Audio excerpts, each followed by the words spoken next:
بسم اللہ الرحمن الرحیم۔ السلام علیکم ناظرین، فرعون کی لاش پر ہر سال چوہے کیوں چھوڑے جاتے ہیں؟ کیا فرعون کے بال اور ناخن بڑھتے ہیں؟ فرعون کی لاش کب، کیسے اور کہاں سے ملی؟ فرعون کا پاسپورٹ کب اور کیوں بنایا گیا؟ کیا یہ صحیح ہے کہ فرعون کی لاش مصر کے ایک میوزیم میں رکھی ہوئی ہے؟ کیا وہ اب بھی لاش ہے یا ممی ہے؟ کیا اللہ رب العزت نے قرآن مجید فرقان حمید میں ارشاد فرمایا کہ اس کی لاش قیامت تک رکھی جائے گی؟ اس حوالے سے عیسائیوں اور یہودیوں کا کیا عقیدہ ہے اور مسلمانوں کا کیا عقیدہ ہے، یہی ہماری آج کی ویڈیو کا موضوع ہوگا۔ اور آج ہم آپ کو فرعون کے غرق ہونے اور اس کی لاش کے حوالے سے حیران کن حقائق بتائیں گے، مگر ویڈیو میں آگے بڑھنے سے پہلے اگر آپ ہمارے چینل پر نئے ہیں تو برائے مہربانی ہمارا چینل info@adil سبسکرائب کریں، جہاں آپ کو بالخصوص اسلامک ہسٹری اور بالعموم دنیا بھر کی منفرد معلومات پر مبنی ویڈیوز ملتی رہیں گی۔ ناظرین، سال 1891 سے پہلے اس دنیا کا کوئی انسان نہیں جانتا تھا کہ خدائی کا دعویٰ کرنے والے فرعونوں کی لاشوں کا کیا ہوا تھا، یا ان کی باقیات کہاں ہیں، یا کہیں ہیں بھی یا نہیں۔ تمام آسمانی کتابوں میں اس واقعہ کا ذکر تفصیل سے ملتا ہے کہ اللہ کے پیغمبر حضرت موسیٰ علیہ نبینا علیہ السلام اور بنی اسرائیل قوم کا پیچھا کرتا ہوا ایک فرعون پانی میں غرق ہو کر اپنی فوج سمیت مر گیا تھا، جبکہ حضرت موسیٰ علیہ نبینا علیہ السلام اور ان کی قوم کو پانی نے اللہ کے حکم سے گزرنے کا راستہ دے دیا تھا۔ مگر اس کے بعد اس کا کیا ہوا تھا، اس بارے میں کسی بھی کتاب میں نہیں لکھا ہوا، مگر قرآن مجید فرقان حمید میں اس کے انجام کے بارے میں ایک بہت ہی عجیب بات لکھی گئی تھی جس کی کسی کو سمجھ نہیں تھی۔ قرآن پاک کی سورہ یونس کی آیت نمبر 92 میں اللہ رب العزت نے ارشاد فرمایا، فَالْيَوْمَ نُنَجِّيكَ بِبَدَنِكَ لِتَكُونَ لِمَنْ خَلْفَكَ آیَةً وَإِنَّ كَثِيرًا مِنَ النَّاسِ عَنْ آیَاتِنَا لَغَافِلُونَ۔ سو آج ہم صرف تیری لاش کو نجات دیں گے تاکہ تو ان کے لیے نشان عبرت ہو جو تیرے بعد ہیں، اور حقیقت یہ ہے کہ بہت سے آدمی ہماری نشانیوں سے غافل ہیں۔ ناظرین، یہ واقعہ آج سے 3500 سال پہلے پیش آیا تھا۔ فرعون کے ڈوب کر مرنے کے بعد سمندر نے اس کی لاش کو اللہ رب العزت کے حکم سے باہر پھینک دیا، جبکہ باقی لشکر کا کوئی نام و نشان نہ ملا۔ مصریوں میں سے ایک شخص نے ساحل پر پڑی فرعون کی لاش پہچان کر اہل دربار کو بتایا۔ فرعون کی لاش کو محل پہنچایا گیا۔ درباریوں نے مسالے لگا کر اسے پوری شان اور احترام کے ساتھ تابوت میں رکھ کر محفوظ کر دیا۔ حنوط کرنے کے عمل کے دوران ان سے ایک غلطی ہو گئی تھی۔ فرعون کیونکہ سمندر میں ڈوب کر مرا تھا اور مرنے کے بعد کچھ عرصے تک پانی میں رہنے کی وجہ سے اس کے جسم پر سمندری نمکیات کی ایک تہ جمی رہ گئی تھی۔ مصریوں نے اس کی لاش پر نمکیات کی وہ تہ اسی طرح رہنے دی اور اسے اسی طرح حنوط کر دیا۔ وقت گزرتا رہا، زمین و آسمان نے بہت سے انقلاب دیکھے جن کی گرد کے نیچے سب کچھ چھپ گیا، حتیٰ کہ فرعونوں کی حنوط شدہ لاشیں بھی زمین کی تہوں میں گم ہو گئیں۔ ان کے نام صرف کتابوں، ان کی تعمیرات اور لوگوں کے ذہنوں میں رہ گئے۔ اس واقعے کے تقریباً 2000 سال بعد اس دنیا میں اللہ کے آخری نبی امام الانبیاء جناب محمد الرسول اللہ صلی اللہ علیہ وآلہ وسلم تشریف لائے۔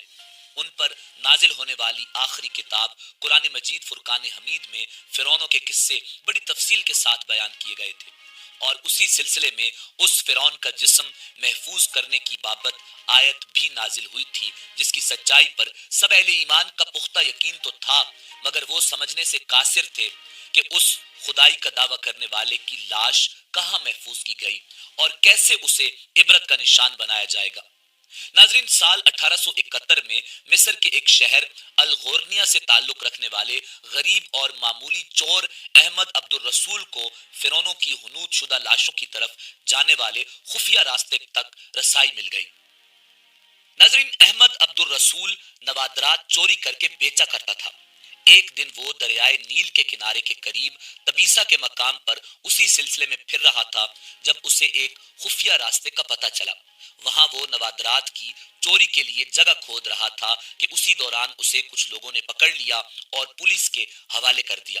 وہ جس جگہ کو کھود رہا تھا وہاں سے ملنے والے راستے کی جب مسلسل کھدائی کی گئی تو سال 1891 کو دوسری ممیوں کے ساتھ اسی غرق ہونے والے فرعون کی لاش بھی مل گئی۔ اس کے کفن پر سینے کے مقام پر اس کا نام لکھا ہوا تھا۔ ان ممیوں کو ماہرین قاہرہ لے گئے۔ جب ان ممیوں کا تفصیل سے جائزہ لیا گیا تو فرعون والی ممی پر جمی نمکیات کی تہ سے تصدیق ہو گئی کہ یہ وہی فرعون ہے جسے اللہ رب العزت نے پانی میں غرق کر کے بدترین انجام سے ہمکنار کیا تھا۔ ناظرین، یہ بہت بڑا واقعہ تھا۔ اس کی تصدیق کے لیے دنیا بھر کے ماہرین آثار قدیمہ اور سائنسدان مصر کی طرف جانے لگے۔ مختلف سائنسی ٹیسٹ کرنے کے بعد دنیا بھر کے سائنسدانوں نے تصدیق کر دی کہ دوسری سب لاشوں کی نسبت صرف فرعون کی لاش پر ہی سمندری نمکیات کی تہ جمی ہوئی تھی۔ اس تصدیق کے بعد اسے فرعون کی لاش قرار دے کر عجائب گھر میں محفوظ کر دیا گیا۔ سال 1982 میں فرعون کی ممی خراب ہونے لگی تو اس وقت کی مصری حکومت نے فرانس کی حکومت کو درخواست کی کہ فرعون کی ممی کو خراب ہونے سے بچایا جائے۔ جدید سائنسی ذرائع سے اس کی موت کی وجہ بھی معلوم کی جائے۔ مصری اور فرانسیسی حکومت نے مل کر ممی کو فرانس لے جانے کا انتظام کیا اور اس سلسلے میں فرعون کی ممی کو فرانس لے جانے کے لیے فرعون کی ممی یعنی اس لاش کا پاسپورٹ بنایا گیا، کیونکہ فرانس کے اندر داخلے کے لیے اس وقت لاش کا بھی پاسپورٹ بنوانا ضروری تھا۔ زیر نظر تصویر میں آپ اس وقت کا بنایا ہوا فرعون کا پاسپورٹ دیکھ رہے ہیں۔ ناظرین، کہا جاتا ہے کہ جب فرعون کی لاش کو فرانس پہنچایا گیا تو ایئرپورٹ پر اس دور کے فرانسیسی صدر بذات خود حکومت کے اعلیٰ عہدیداروں، تمام وزراء اور فوج کے افسران کے ساتھ استقبال کے لیے موجود تھے۔ فرعون کی لاش کا استقبال کسی عظیم زندہ بادشاہ کی طرح کیا گیا۔ فوجی دستوں نے سلامی دی۔ فرعون کی ممی کو ماہر ڈاکٹروں کی ٹیم کے حوالے کیا گیا۔ اس ٹیم کی سربراہی ڈاکٹر مورس نے کی۔ مائکروسکوپ ٹیسٹوں کے ذریعے ممی کے تمام اعضاء کا باریک بینی سے جائزہ لیا گیا تو معلوم ہوا کہ اس کی لاش اور جسم میں سمندری ذرات ابھی تک موجود ہیں اور اس کا گوشت ہر روز تازہ ہوتا ہے اور بڑھتا ہے، اور موت کی وجہ بھی پانی میں ڈوبنے کی وجہ سے ہوئی تھی۔ ایک بادشاہ کی موت پانی میں ڈوبنے کی وجہ سے ہو، یہ ڈاکٹر مورس کے لیے حیران کن بات تھی۔ اس نے اس ممی کے بارے میں مزید جاننے کی کوشش کی تو اسے معلوم ہوا کہ اس بادشاہ کی موت کے حالات مسلمانوں کے نبی امام الانبیاء جناب محمد الرسول اللہ صلی اللہ علیہ وآلہ وسلم پر اترنے والی کتاب قرآن مجید فرقان حمید میں تفصیل سے درج ہیں۔ اسے علم تھا کہ جہاں سے یہ لاش ملی ہے وہ ایک اسلامی ملک ہے۔ تجسس کے ہاتھوں مجبور ہو کر وہ مصر پہنچا۔ وہ ایک سائنسدان تھا۔ اس نے اس معاملے میں مصر کے ایک سائنسدان سے ملاقات کی۔ اس سائنسدان نے قرآن پاک کھول کر اسے سورہ یونس کی آیات 90 تا 92 کا ترجمہ لفظ بلفظ سنایا۔ فرعون کا خدائی کا دعویٰ، اس کا پانی میں ڈوب کر مرنا اور پھر پانی سے نکال کر اس کی لاش کا ہنوت ہو جانا اور پھر دوبارہ لاش کا ملنا اور پھر اس کی لاش کو جدید سائنسی دور میں دوبارہ محفوظ کیا جانا، سب کا اشارہ ایک جانب تھا اور بہت واضح تھا۔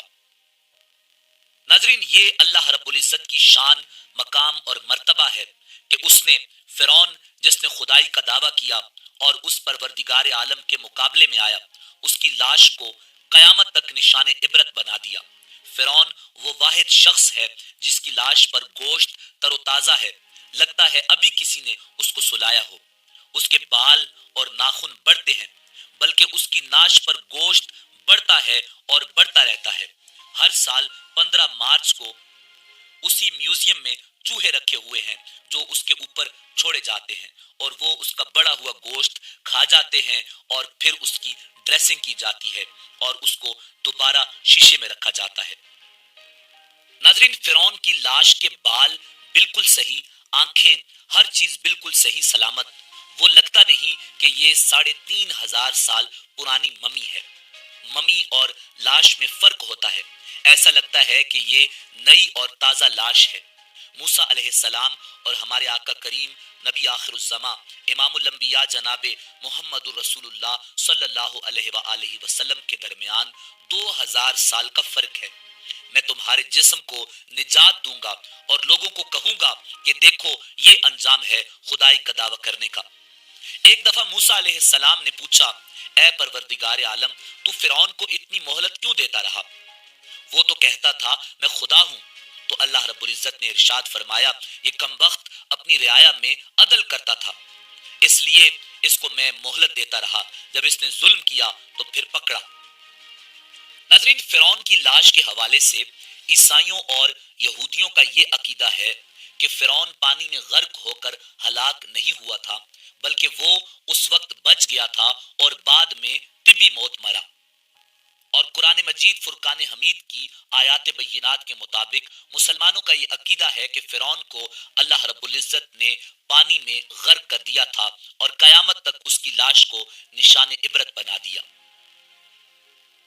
ناظرین، فرعون کی ممی نہیں بلکہ لاش ہے۔ فرعون کی لاش ایسے محفوظ کر کے دنیا کے سامنے لا کر رکھ دی گئی کہ انٹرنیٹ کی ایک کلک پر، رسائل و جرائد پر، ٹی وی چینلز پر اور عجائب گھر میں اربوں انسانوں کی آنکھوں کے سامنے پچ کی قابل ترس حالت میں موجود ہے، عبرت کے لیے، سوچنے کے لیے کہ عبادت کے لائق اور ہمیشہ رہنے والا وہی ہے جو سب کا خالق اور رازق ہے۔ ڈاکٹر مورس نے آیات کا ترجمہ سنا تو اسی وقت پکار اٹھا، اللہ سچا ہے، قرآن سچا ہے، اور اللہ کا نبی امام الانبیاء جناب حضرت محمد مصطفیٰ صلی اللہ علیہ وآلہ وسلم سچا ہے، کلمہ پڑھا اور مسلمان ہو گیا۔ ناظرین، اسی امید کے ساتھ اجازت دیجیے کہ آپ کو ہماری ویڈیو پسند آئی ہوگی۔ ملتے ہیں بہت جلد ایک نئی تاریخی، تحقیقی اور معلوماتی ویڈیو کے ساتھ۔ دیکھتے رہیے info@adil۔ اللہ رب العزت آپ کا حامی و ناصر ہو۔